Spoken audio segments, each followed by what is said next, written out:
Hola, buenas tardes, bienvenidos al vuelo de la libélula. Con nuestro programa queremos hacer un pequeño aporte a las personas que están pasando por situaciones de duelo o tal vez de soledad o de depresión. Finalmente, hay situaciones que nos afectan, pérdidas, tristezas, situaciones económicas que nos llevan a un duelo que se puede convertir tal vez en soledad o en depresión. En el programa anterior hablábamos un poco cómo se da este enfoque desde la logoterapia, y hoy queremos hablar con ustedes de cómo resucitar desde el duelo.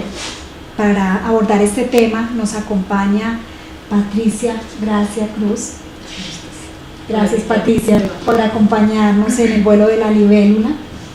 Patricia es psicóloga, es logoterapeuta y nos dio unos mensajes muy concretos y muy valiosos en el programa anterior. Entonces, ¿cómo se resucita desde el duelo, Patricia? Hola, Liliana, claro que sí. Pues mira, cuando uno dice cómo utiliza la palabra resucitar, ¿qué es? Es volver a la vida, después de haber tal vez bajado desde el dolor a lo más profundo que puede bajar un ser humano. Entonces es frecuente que se utilice este término para simbolizar lo que implica efectivamente un volver a la vida, un volver a nacer.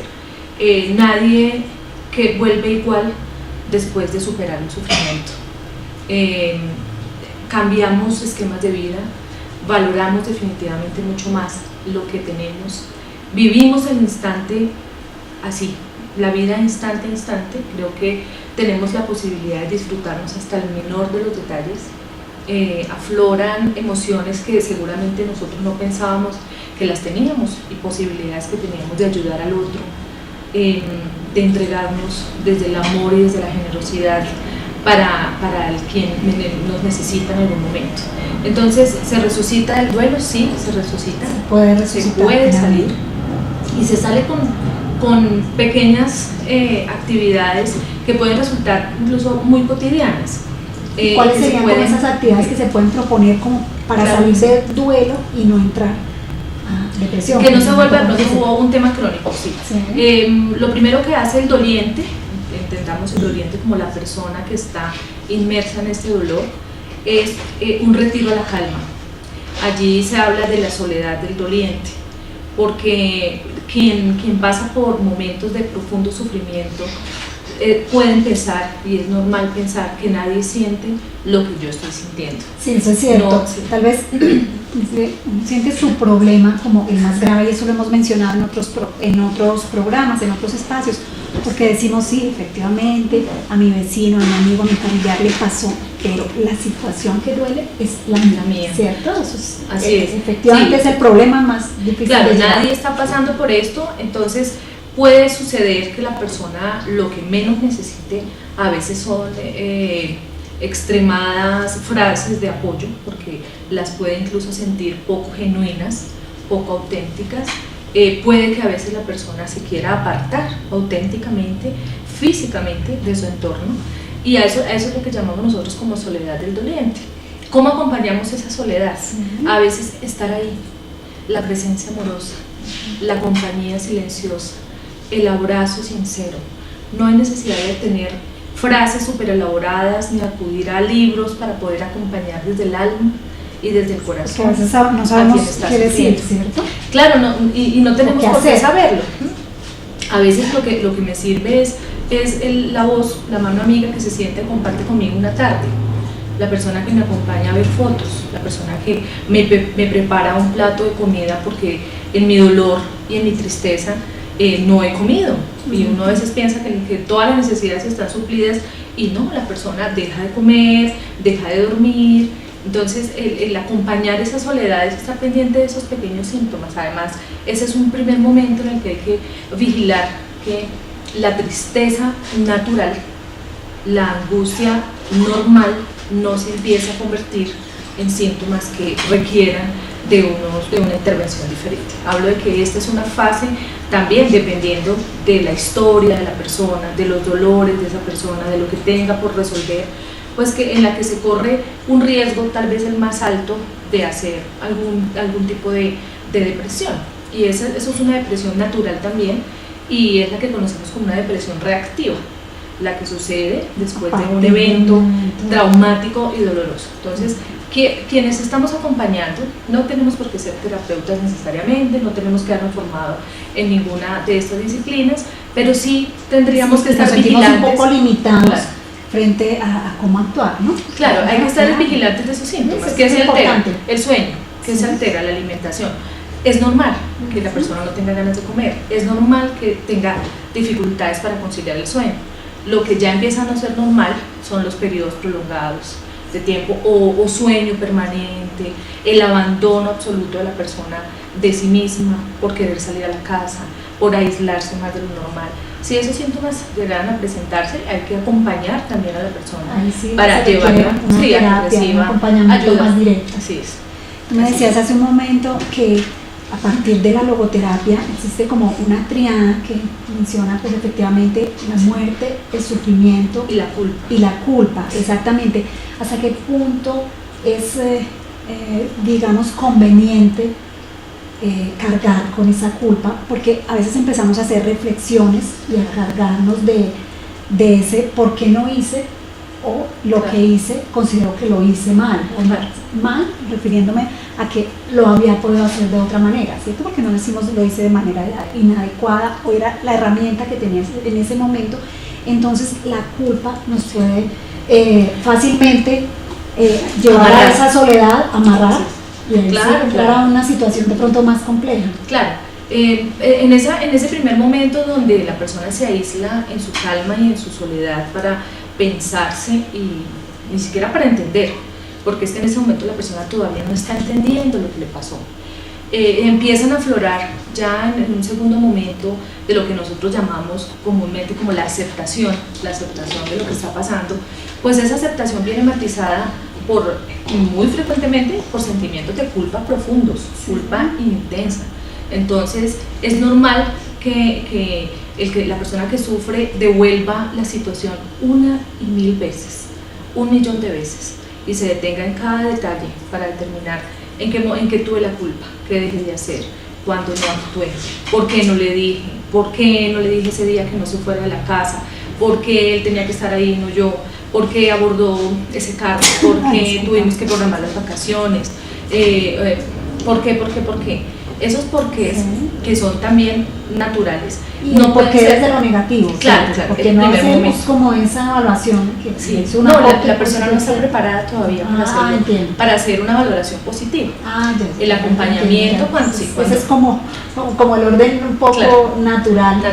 Sí, cuando existe ese como ese caminar por mi dolor, es cuando la logoterapia nos invita a empezar a cambiar esos porqués por preguntas que me van a permitir a mí seguir adelante, en lugar de un por qué, un para qué es muy útil, y ahora qué hago con esto que me pasó. Entonces en esto pues la logoterapia nos proporciona muchas herramientas para poder ir dando ese salto, pero una persona no puede dar ese salto si antes no ha pasado por esto. Entonces pasa del por qué para el qué.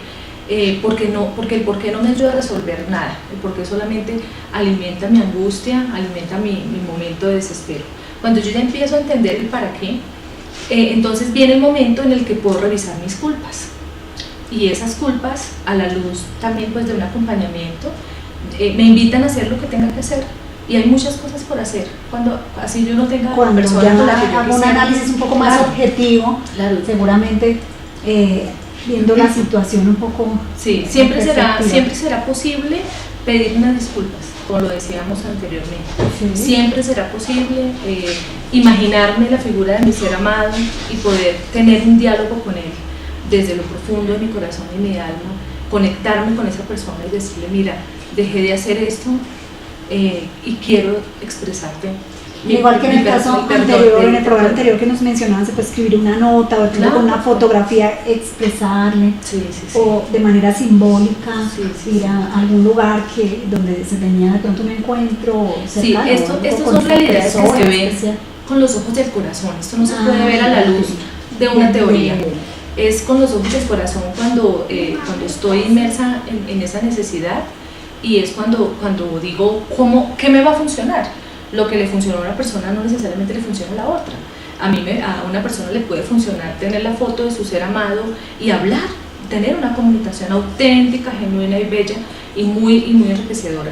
Hay personas que dicen, no, yo lo hice a través de un sueño, porque en un sueño tuve la oportunidad de darle un abrazo, en ese sueño tuve la oportunidad de decirle adiós, porque no me despedí, porque ese día se fue de la casa y estábamos bravos. Sí. Entonces tuve la oportunidad de lo que hablábamos, ¿no? De la culpa. Exacto. Es así como se logra pasar también con la culpa. ¿Qué es lo que pasa con esa tríada de Viktor Frankl que nos habla de sufrimiento, muerte y culpa? Sufrimiento, culpa y muerte. Él nos dice que todos en la vida tenemos la vivencia, sí o sí, necesaria del sufrimiento, la culpa y la muerte. Con la muerte no hay lío porque entendemos que es pues, el final de nuestra vida y digamos que ahí no hay tanta resistencia, no es muy frecuente. Pero con el tema del sufrimiento, la persona sí se frena muchísimo. ¿Por qué a mí? ¿Y yo por qué tengo que sufrir? Entonces, entender que el sufrimiento es lo que me permite a mí seguir subiendo, que las crisis que yo experimento y la angustia que puedo sentir es lo que me permite crecer, es lo que me permite evolucionar, es lo que me permite salir de la atención solamente en mí y puedo pensar en el otro. Entonces, lo que nos invita a Viktor Frankl es a decir, la vida es incierta, la vida encierra un misterio que no podemos explicar, como lo decíamos anteriormente, y eso hace parte del camino de seguir adelante. Y con la culpa, lo que hablamos hace un momento, o sea, las culpas sí se tienen que trabajar, son totalmente manejables, pero pues obvio, yo no llego al punto de entenderla sin antes haber pasado por ese dolor inicial que todos también hemos experimentado. Digamos que uno puede pensar en la culpa frente al duelo solamente por pérdida de un ser amado, un ser valioso, pero yo también puedo tener culpas de muchas cosas, ¿no? Culpas por lo que dejé de hacer, culpa por una decisión que tomé, culpa porque rechacé un trabajo, culpa porque me mantuve en un trabajo, culpa porque me separé, porque peleé con mi mamá. O sea, la culpa está ahí y es una realidad en la vida. Entonces sí es importante siempre saber que hay maneras de manejarla. En algunas terapias también se recomienda cambiar la palabra culpa por responsabilidad, porque de pronto culpa implica cargar, ¿cierto? Ese peso que llevamos en la espalda. Entonces, ¿qué tan recomendable es ese manejo? No, claro, de hecho, responsabilidad y libertad son un continuo. Nosotros, y es una realidad de la vida, somos libres para elegir y responsables de lo que elegimos. Ahí es donde se mezcla las dos palabras mágicas y maravillosas. Yo escojo todo lo que quiero hacer. Yo estoy acá, yo fui libre para elegir y aquí estoy convencida de que de esta manera le doy sentido también a mi vida y soy responsable por las consecuencias de ello. Entonces yo soy libre para decidir que me caso, que no me caso. Entonces, cuando nos hace la invitación de reemplazar la culpa por el tema de la responsabilidad, es sí y no. Es importante sentirme responsable solo de aquello de lo cual de verdad puedo hacer algo y modificar. Yo no me puedo sentir responsable por un accidente que no planeé y en un accidente en el que se vio involucrado una persona a la que amo mucho y partió. Yo ahí no tengo responsabilidad.